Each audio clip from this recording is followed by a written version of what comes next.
all of these audios getting connected. Welcome, welcome, welcome. We're going to give it just another minute or two to let everybody get in, get their audio connected, and then we'll get started. If you are here for the Douglas County Behavioral Health Prevention Summit, then you are in the right place, and we'll get started in just a minute or two.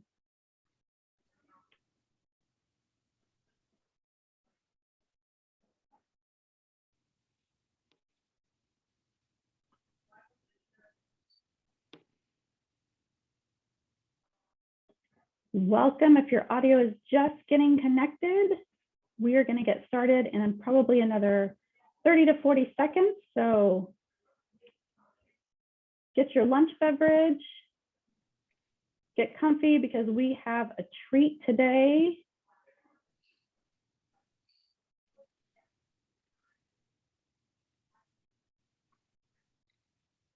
Okay, we're going to get started here in just a second. I'll be back to tell us a little bit more on logistics here in a second and introduce speaker. But first, I'd like to introduce Lori Alvarado, DECA's CEO, and she's going to talk to us for just a second here and welcome us to the summit today. Good midday, everyone. Welcome to, this is the third annual Douglas County Behavioral Health Prevention Summit. The first one was in person. The second one was virtual, and now third one virtual. So thanks for joining. We know that some of you are signed up for various events that will happen over the course of the next couple of weeks. We're excited to be able to bring this event to you, and DECA is grateful to Douglas County for funding this effort, allowing us to provide logistics and support for this conference. You're going to hear local experts, you're going to hear state experts, national experts over the course of the next several weeks around behavioral health issues and challenges, prevention, and how we can make a difference in our community. So we're excited to have so many different disciplines represented as we come together and hopefully learn from each other and bring all of our skills and experiences together to better our community. So welcome to the third annual Behavioral Health Prevention Summit put on by Douglas County and sponsored by Douglas County and DECA as we continue to do our work. So with that, we're going to get started. I'm going to pass it back over to Crystal. She has some logistics to give to you, and we'll be introducing our speaker. So thanks for joining us, and we hope that you enjoy the next couple of weeks and get lots of good information to apply to the work that you do. Thank you, Miss Lori. Okay, just a couple of logistics. So thank you for coming in and spending your lunch hour with us. I really appreciate you coming in and joining us today for the presentation, Handle with Care in Baldwin City. And I'll get to introduce our speaker soon, but first, just a couple of logistics. This session is being recorded and it will be available by October 22nd. So just to let you know, if you didn't catch that when you came in, it is being recorded. We do want to hear from you today, so definitely use your chat. You'll be able to chat with our speaker, to ask questions. So feel free to ask those questions or comment in the chat box. We've got people monitoring the chat, so definitely use that chat. During the session today, though, we do ask that you keep yourself muted unless the speaker asks you to unmute yourself. And definitely use that chat box so that you can interact with us. Watch the chat and your follow-up email for information about CEUs. And with that, I'd like to introduce our speaker today. Officer Ulmer is here with us today, and he's going to speak to us on Handle with Care in Baldwin City. Officer Ulmer is a law enforcement, his law enforcement career began in 2001. In 2011, he started working for Baldwin City. In 2013, he became the school resource officer for USD 348 and has been in that position ever since. In 2013, he completed the 40-hour National Association of School Resource Officer training. And in 2014, completed the forensics interview training. The training is called Finding Words. In 2016, he also completed the 32-hour advanced school resource officer training. So a lot of knowledge coming to us today. So I hope you come with a lot of questions and excitement as he comes to speak with us today. So with that, I'm going to turn it over to Officer Bulmer, and he's going to speak with us. Thank you for coming. Thank you, Crystal. I should first start out with apologizing that Chief Mike Patrick is unable to be here today. He got subpoenaed to district court today at 1 o'clock. And obviously with that time frame of this happening, he was unable to be here. So he tagged me in since I'm our school resource officer, and I've been a part of this since it began. We were asked by DECA to be a part of the Handle with Care program. About 2 years ago, Chrissy Mayer came and spoke with Chief Patrick, our superintendent, Paul Dorothy, and myself about the Handle with Care program. That was about 2 years ago. We were the pilot program of this, mainly just because of the size of our department, our call volume, and the size of our school district. So we were a kind of a trial thing to see how well this would work, and logistically how this would work in a police officer and school setting as well. We already had a system going. Obviously, it wasn't called Handle with Care. When I became a school resource officer, I quickly saw that sometimes kids would be withdrawn or have issues in school, and those could directly correlate to something that happened at home that night before. It could just be something as kids are extremely tired because we were at their residence until real early hours in the morning. So when they wake up and come to school, they might be having some issues. And it worked really well for me to start looking at the calls that we would have the night before, reading what exactly happened. And if there were any of us students that were in USD 348, I would reach out to that school and speak to either the principal or the social worker at that school. When it first began, I only had a few social workers for the entire district. Since there are, I believe there's either 5 or 6, I can't remember for sure, but one at every single school, at least one at every single school. So now we have more people that we can be involved with. Chief, after this program started, the Handle with Care program started, he put a directive out to all officers: if we have any contact with any students that are in USD 348 or were that age or anything, even if our officers didn't know, he put a directive out to have that officer send an email that was titled Handle with Care, and that went to Chief Patrick, our sergeants, both of those, our office manager, and then myself and my other replacement that's working for me right now. So we will get an email just saying what the case number is, what the situation involved with the student, and so that we could contact the appropriate school to let them know what was going on.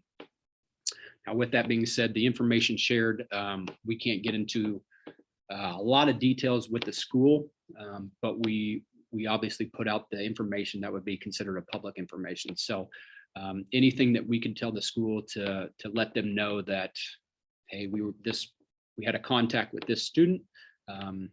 This was what it was in reference to. So they can look out for any types of issues that the student may be having. The principal or the social worker will generally reach out to the teacher to let them know kind of the same information that we've talked about. So they can all look for signs if the student needs help, and they will obviously get whatever they need to them. I guess with that being said, does anybody have any questions right now before I kind of get rolling onto this? Great. Okay, Chief Patrick, he has a philosophy that's he likes to interact with sensitive information in a face-to-face or at least a voice-to-voice. So anytime that we get an email from any of the officers that have had contact, generally I try and actually arrive at the school and have a face-to-face contact before school starts. Sometimes that just doesn't happen, just logistically. Sometimes that is not possible. So a phone call would have to go to whichever school that was. And then that's how we definitely do that. Okay, so I see we have a question. My position initially started out as it was just funded through the city. Currently, I believe it is a 50% paid through the city and a 50% through USD 348.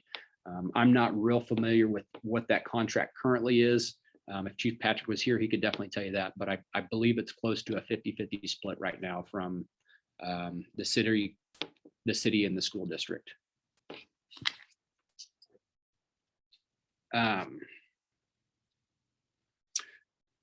So continuing on with this, the Handle with Care program has been able to work out pretty well for us. Once it became a directive from the chief, I knew that I didn't have to come in every single morning and look through every single call. The only thing logistically we found out that has affected how I can do this is USD 348 has a lot of rural addresses. So with those rural addresses, that's out of our jurisdiction. So if the sheriff's department goes to a call, I will not get notifications about that. So if that does happen, the officers are also going to send me an email saying, hey, this was a call that they were on, this is the address. And a lot of times our systems that we use were shared through Douglas County, Lawrence Police Department, Eudora, and Baldwin. So anytime that we that they have that happen, I can look and see what the call notes were, or if there was a report taken, I can read the report and go about it the same way. It's just not, sometimes we don't get every single call that we do know about from the county. We just don't know sometimes. So if that does happen, a lot of times we'll get phone calls from the school or social worker if there's a student having trouble, asking if we knew anything that happened. So at that point we can reach out, or if we can't see the report, we'll reach out to the sheriff's department and ask them if there's anything, that information that we can know. And we're in a good working relationship with all the departments around here. So we always share information if we can. Officer Bowman, did you see the chat? They're asking, can you talk about certain scenarios? For instance, does every single contact with a minor count, or only specific type of interactions? No, not every single interaction. Fortunately, our guys do a lot of stopping and just chatting with kids if they're out playing skateboarding or doing stuff like that. Anytime there's a positive interaction where it's not something we're mandatory to be at, we've been called over there for anything that could be any type of trauma, I guess is what a good way to put it. So it's not every single contact that we have with the student, unless there's something that the student says that could ultimately be something that could need some resources at the school that the school provide. Then that would trigger a email that would be sent to all the people that I've talked about before. But yeah, it's generally just in calls where there's domestic violence and a child's present, or anytime that we're somewhere where the kids just might feel scared, uneasy, whatever it may be, anything like that would trigger an email that would come to us, and then we'd go have the face-to-face with the school if we possibly could.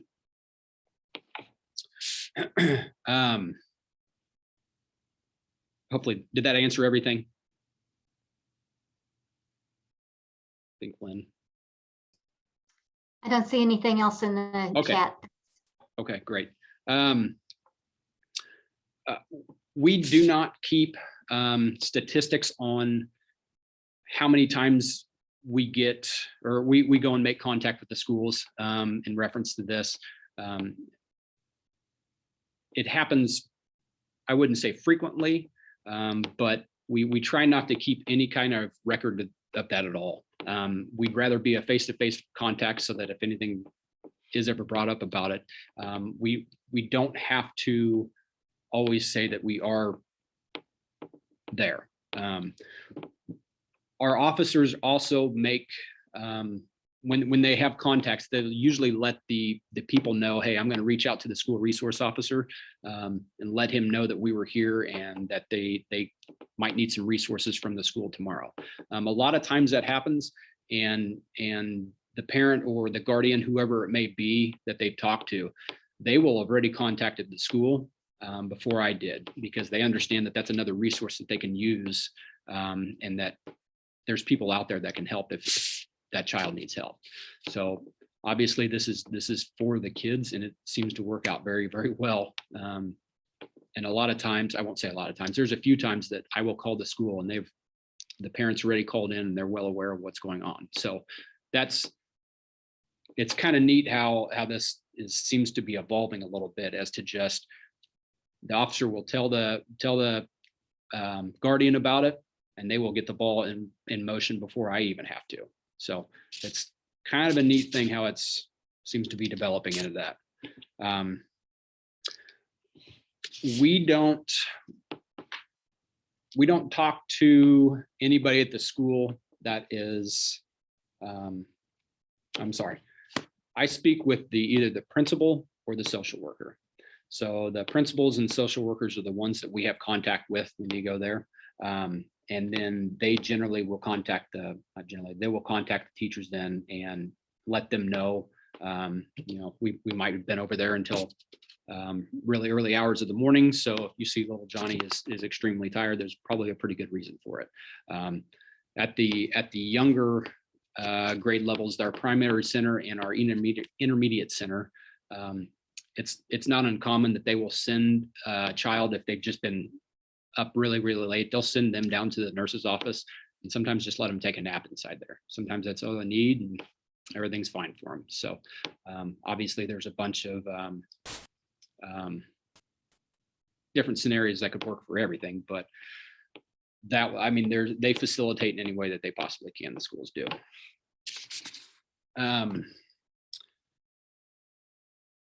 One of the ones that we have, it seems like more often than not, where it's a traumatic thing for children, is if there's a domestic violence situation that happens inside the house.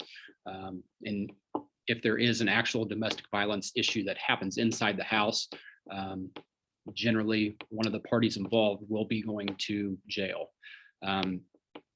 Being a kid and seeing a guardian or parent have to go to jail is obviously a very scary and traumatic thing.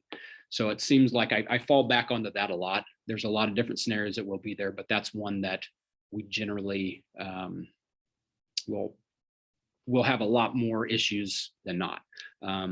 Some kids that we go in and talk to the schools about, they will never know a difference, that the child didn't act any differently. They will kind of move about their lives, but obviously some of them act in completely different ways, whether it's completely withdrawn, they don't want to talk to anybody, they don't want to be around anybody. It might even be a child out of control where they become disruptive and they need different things than other kids. So so far we have had no issues with the amount of information that we've shared. Obviously we only share enough information that they understand why we were there and what kind of needs could be met or needed from the student.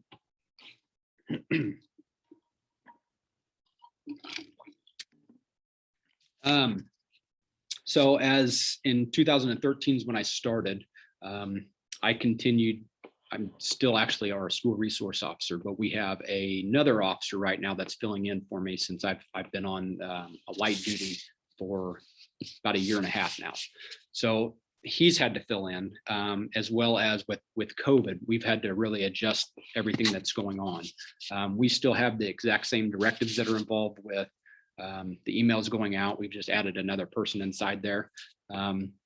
Some of the kids that have that stay home from school now, if we do have anything that's needed from them, I know that in a couple of circumstances, the school resource, or not schools, the school social worker has reached out to the family to see if there's anything that they can do. So even if they're homeschooled, I know that there's been a couple of times where they've reached out to them to see if they need anything. We do have a comment in the chat there asking if you could talk more about why the statistics are not kept, if it's for the child's protection or the purpose behind that. And then how might this program be scaled for a larger school district? Yeah. So we don't keep statistics on it. Just we weren't ever asked to keep statistics on it, so we don't do that. It's for a lot of protection. It's for protecting us. It's for protecting the child, and it's for protecting the let's say domestic violence situations, for protecting the victims as well. So we just don't keep any statistics on it. It's just we just do not. We haven't been asked for it, so we don't do it. Deanna, I'm sorry. What was your other question about that? Ideas that you might have on how this program might be scaled for a larger school district. So, and it's tougher. So if we were specifically talking about like Lawrence Police Department, they have a number of school resource officers that work every single day. So as the block email that goes out from me with chief and the other supervisors and everybody else, we believe that same thing could work. There's going to be more leg room on top of the school resource officers once that email goes out, because I don't believe there's any way that the patrol guys would be able to know what school the kids were going to be able to reach out straight to them. Initially, the Handle with Care was going to be just an email that was titled Handle with Care that would go out to certain people. And we kind of took it a step farther when we said, well, let's do a face-to-face, or at the very minimum, a voice-to-voice contact, instead of just a cold email that's going out saying, hey, this child needs some extra attention today. So it's easier for us to talk face-to-face, voice-to-voice, and I believe that works better for us. Now, for a bigger department, logistically, that's going to be very tough, just because there's going to be a much bigger call volume, and then knowing which kids are going to be where and what school, it would be tough. But with the school resource officers that I believe Lawrence has, I believe they're assigned to certain areas. So as soon as they figure out who the student is, they would figure out what school there is, and then they would just be assigned to that officer to be able to talk to that school.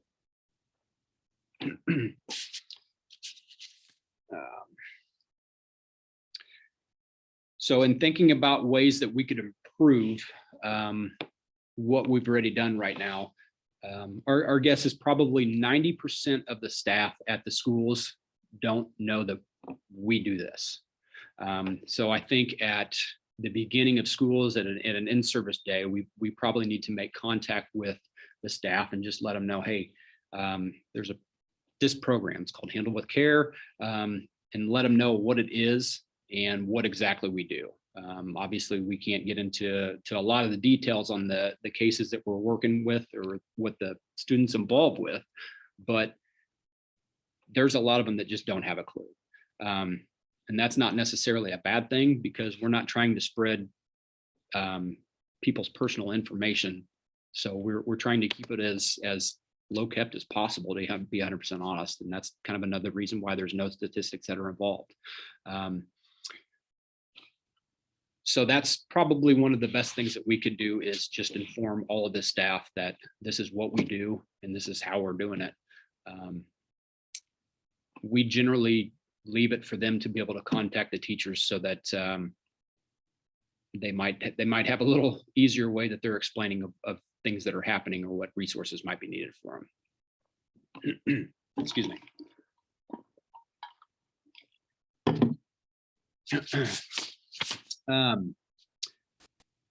One of the things in talking specifically about the statistics, we choose not to do the emails as well, for a simple reason of there's then another paper trail. There's something else that's there. So if it was ever subpoenaed back and we say something that's not completely correct as what we interpreted from the other officer, then that's something else that can be used. So we do like the face-to-face contact better. So if it were ever to come back to court, we can testify just to, hey, this is what I read and this is what I said to them.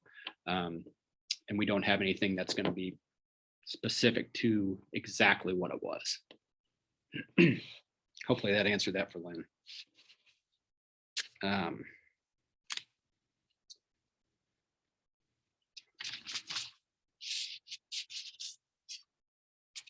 So what we have found in making this program work for everybody is this was 100% set up for the students and the kids, and making it successful has been pretty easy because everybody has bought in. Everybody's been involved from the very beginning of it. So as soon as it was introduced to the school district, the principals and the social workers were excited about it. They knew that there was something we already did, but they wanted it to continue and they wanted it to be a permanent thing. And it was something that we'd already been doing, so it was pretty easy for us to just jump right in and be the pilot program for it.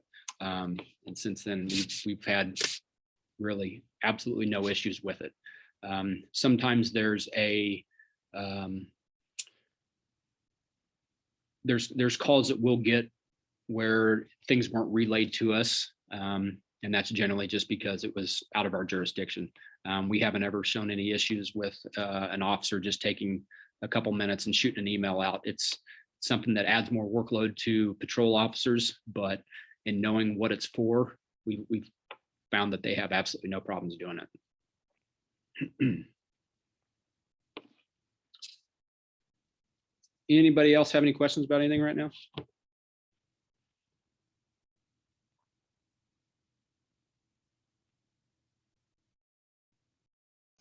Well, I mean, that's kind of our program and where we're at with it and what we've been doing and how it's been working. I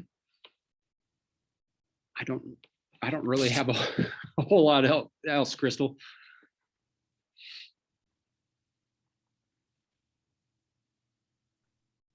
Appreciate you coming and talking about what's going on. Any other questions, feel free to put them in the chat.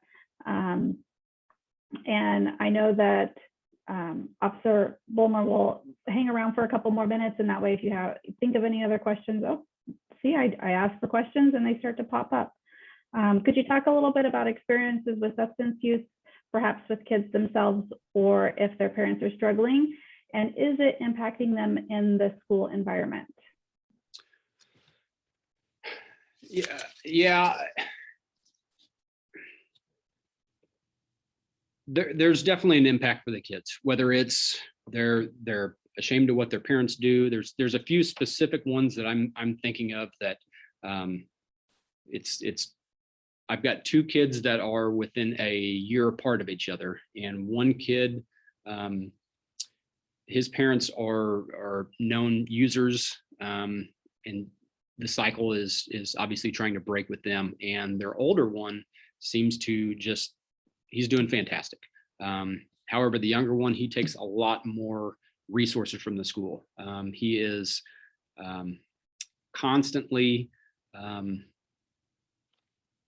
I wouldn't call it a burden. He is mischievous in the things that he does, and has been,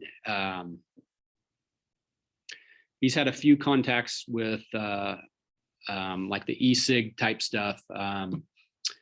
So he's already starting that trend and showing that he's going to do anything that he can get his hands on. His older brother, however, he has no desire to, and he doesn't like the situation that he's in right now. He doesn't like where his parents have him. So he is doing everything that he can to get out of it. However, his younger brother has literally told us that he's perfectly happy with how he lives. So it's kind of, it's definitely a case by case, kid by kid, but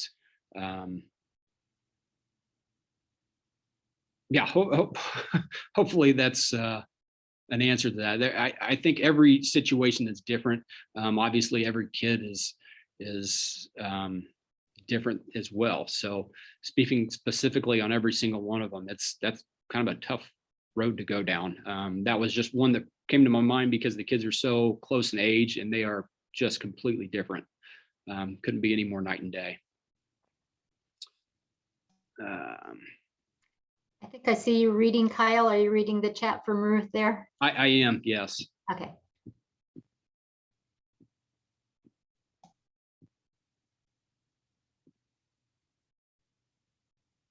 Oh, yeah. So that's going to be tough. Yeah, and I absolutely will provide my contact information. Or Crystal, could you send that out?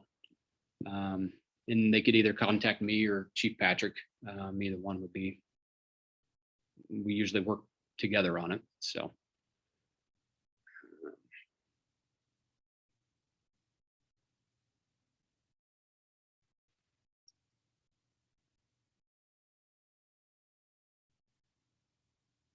Perfect.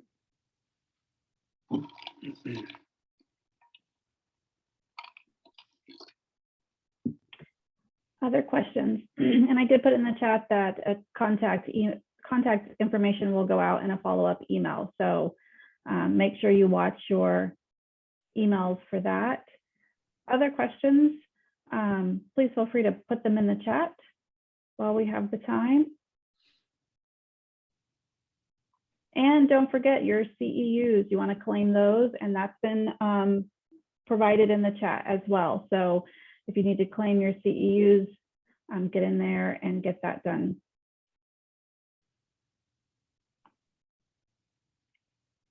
We'll give space for just a few more questions. If you have questions, feel free, you can unmute or you can put your questions in the chat.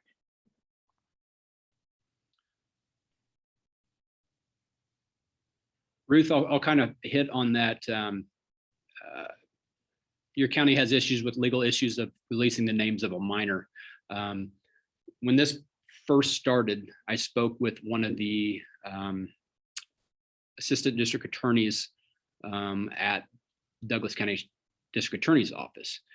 And I kind of had some questions about their thoughts on if we could open ourselves up to any type of issue at all. And ultimately it came back to, we're not doing this to try and hurt any victims. We're not doing this to try and do anything except for get resources to the children as they're needed. And it basically was brought as they wouldn't believe that we'd ever open ourselves up to any type of negative feedback from this, since it is specifically focused on getting resources to children if they need them. And it's nothing else more than that. So that's why we've also been very strict in who we contact from the schools. We're not contacting the paraprofessionals that are working. We're speaking specifically with principals and social workers, and that's it. How they choose to relay that information after that is completely up to them. And the counselors, I guess, at the high school and junior high level, if the social workers aren't available.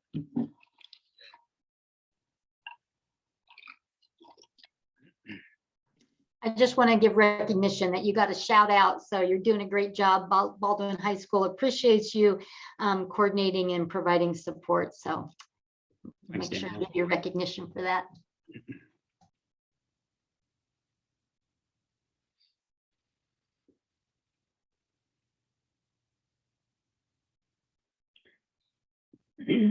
Officer Bowmore, I really appreciate you being here today. And I want to give space if there are more questions, please feel free to put them in the chat, stick around, ask your questions. If there are no more questions, I don't want to hold you here for just to have lunch with you, although that would be fun too, but I know it is your lunch hour. So if there are no more questions, then you get a little bit more time back in your day. Yay, who doesn't need more time back in their day? So we'll stick around for a couple more minutes, and if you have questions, feel free to ask. If not, we'll give you about 25, 6, 7 minutes back in your day. Again, thank you, Officer Bowmore, for being here and sharing this great information, and kudos to you. Yes. You have that shout out. So we want to definitely say thank you for all you do and all you do in the high school there. And thank you for, Thank you for being with us and jumping in last minute and being able to share this information. We really do appreciate that as well. For those of you that are sticking with us throughout the rest of the summit, be here and be ready to be with us on Thursday. We have another great presentation on Thursday. And so at noon, share your lunch again with us on Thursday, and we will be ready to go and continuing on with the summit. So have your lunch ready, have your drink ready, and we will continue on. Thank you for joining us today. This presentation will be up. It'll be recorded and ready by October 22nd. So if you know somebody who wasn't able to attend today and needs this information, don't worry, it's recorded and we will have it up and ready to go. Other than that, have a great day, have a great rest of your week, and we will see you on Thursday.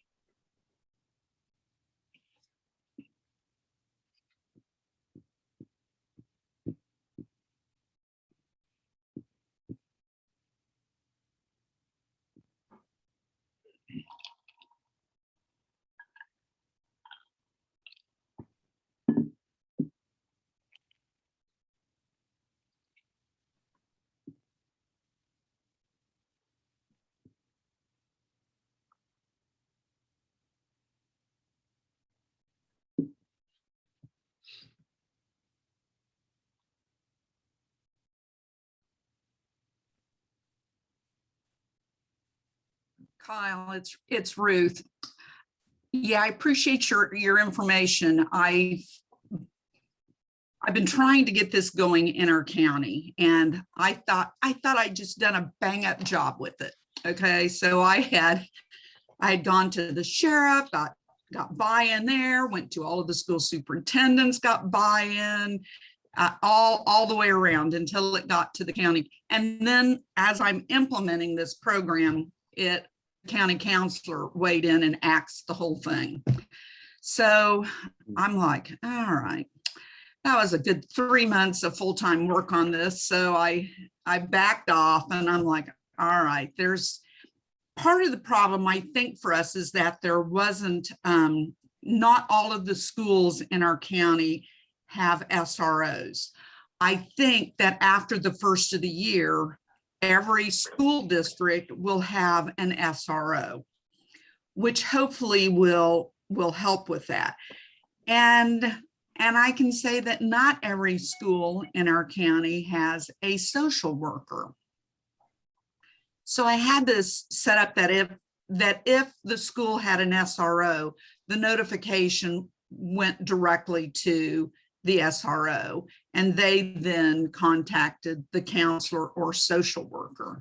So I just am at a loss as to how to go back and deal with my attorney on this. Got any brilliant ideas? Hi, I don't think I will ever have a brilliant idea for how to approach an attorney with, trying to get over what you're trying to accomplish. I mean, there are states that have adopted this. I mean, this isn't something we just brilliantly came up with. I mean, West Virginia, Michigan, Ohio, they've all adopted this as a state. San Antonio, Texas is doing it. So I was like, I thought I had done all of my, checked off everything by going through all the proper channels, but didn't run it by the county counselor. And then the sheriff's office did after I was starting implementation. So I thought, well, hot diggity, So What county is that? yeah, how many people are listening in on this? It's Osage County. It's Osage County. Huh. Okay. I would have thought Douglas County probably would have been one of the ones that would have had an issue with this if there was any type of issue with sharing information like that. Now, with that being said, obviously we're not giving specific details of cases that are happening. It's literally just, this is very, very basic information. It's, if I'm going to fall back to a domestic violence situation because these are just the easiest. mom and dad are fighting. Little Johnny or Susie's been awake. They have seen something that's been very, very stressful to them, potentially Right. even traumatic. And I just am shocked that somebody would say, no, we're not going to share this kind of information, because it's going to come out in some way, shape, or form, generally with a child. And that might just be that they're going to be withdrawn. It might be that they're exhausted, or it might be that they're going to be out of control, or it might be they have a breakdown right in the middle of class when they're thinking about this. So I wish I could have, we never had any hiccups with it. And granted, it might've been Chrissy that did all the legwork with everything before she approached us with it. But our school district, I mean, everybody knows that it's in the best interest for the kids. So yeah. I finally contacted the sheriff and I said, okay, guess what? You know, they're having a webinar on Handle with Care tomorrow. And he was like, really? And I said, yeah. So, I mean, I've got a notebook this thick on how to implement it. And so I'm just like, all right. I said, do I have your permission? I said, would you like to go with me to present this to the county counselor? And he's like, nope, you can do it on your own. And I said, okay. So I, trying not to offend anybody so that I don't shut myself down in the county on everything else I got going. Mm-hmm. But I just thought this was, I get passionate about things, and I thought this was pretty darned awesome. And I had approached every school superintendent and they were all on board. I went to every principal in the county. They were all on board. I went to every counselor. They were all on board. I said, okay, if you guys are on board, the sheriff was on board. And then I took it to the SROs who were all on board. I hit all of the city cops, police chiefs, they were all on board. And then I'm like, all right. So then I was getting ready to roll it out for doing some training on this, so they all know the only thing you can say is that this child experienced something traumatic. Just keep an eye on them. Mm-hmm. Doesn't mean you have to call them in or do anything. Just keep an eye on them so that these kids don't end up in the principal's office and having discipline on them and all the stuff that was out of their control. So I sat back and relaxed for 2 or 3 months. And then when this popped up, I'm like, all right, I gotta circle the troops around again and see if I can make this happen. So I just don't know what was presented to the attorney. I don't know how it was presented, because they didn't invite me to participate in that. So does your sheriff's department have school resource officers? Do they have any districts that they're in charge of? Yes, there's several. Santa Fe Trail has one in every school. Linden is getting one after the first of the year. Burlingame's getting one after the first of the year. Osage City's already got one. So I think all of them but Meridazine will have an SRO, which I think maybe changes the scenario. If I can say, okay, the contact will be the SRO who's already in, And I think that should, obviously I had to go through some different training that was, just generally focused around juveniles. And obviously the privacy that the students still have while they're in school and things I can and can't do.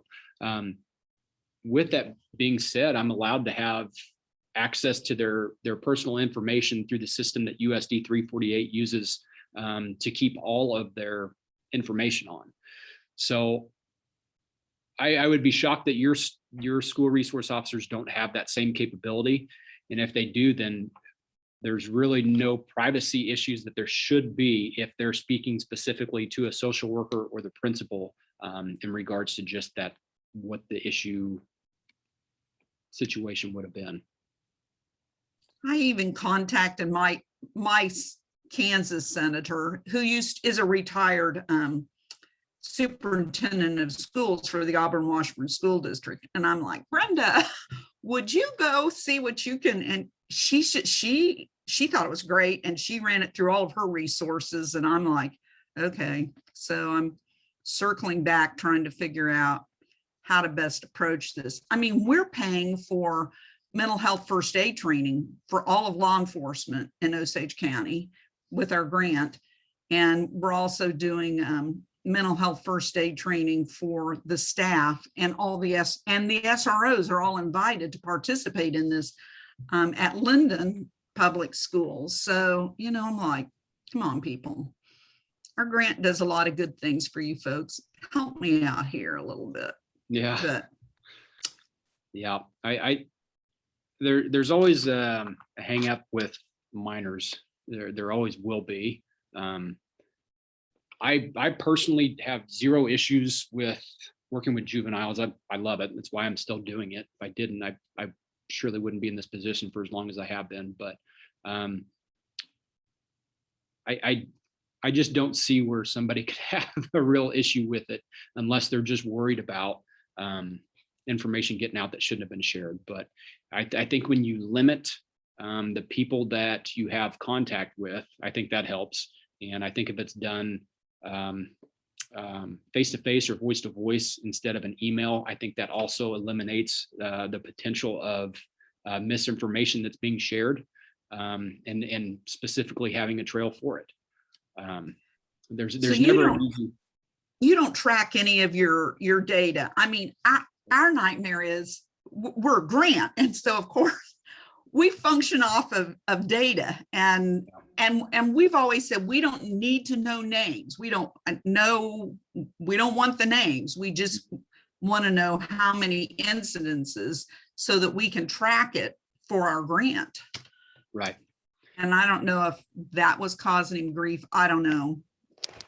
That could be, and that might just have to be an issue where you just flat out say we're not dealing with if it. it's going to be a male, female, juvenile, whatever it may be. We're not going to deal with that. We've just had X amount of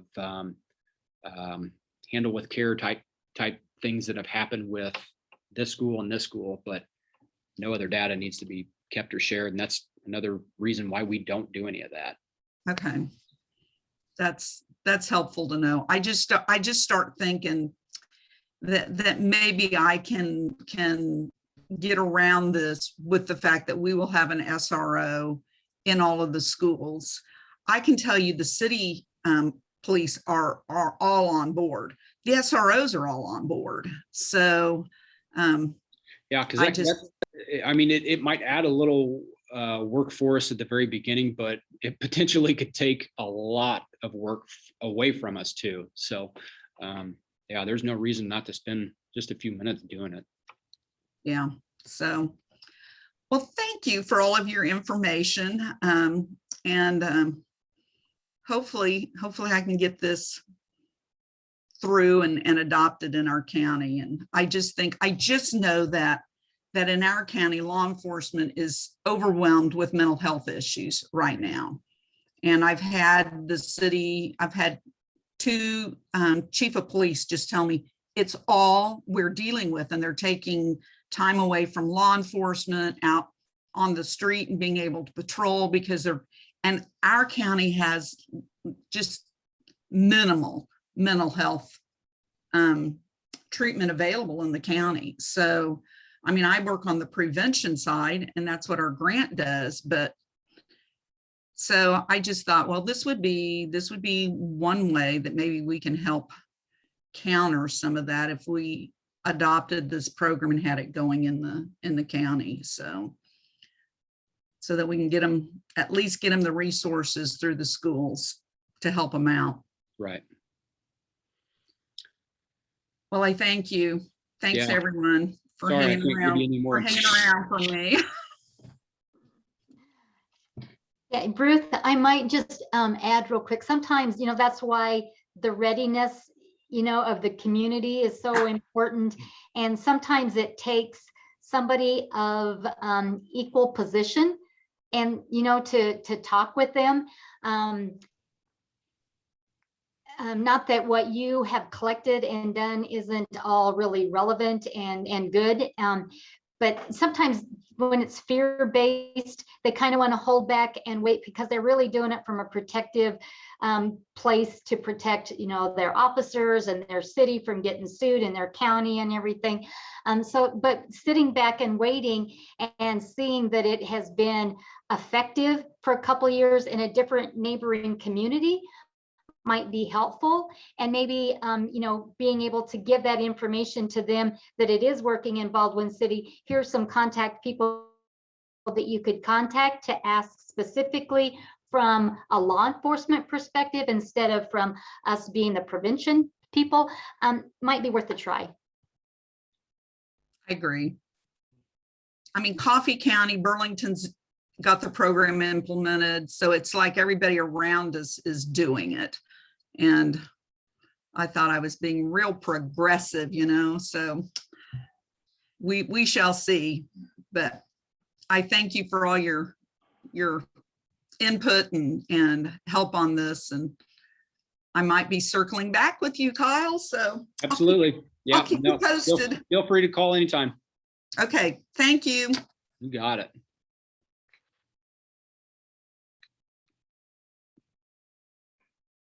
Okay, I'm going to stop recording.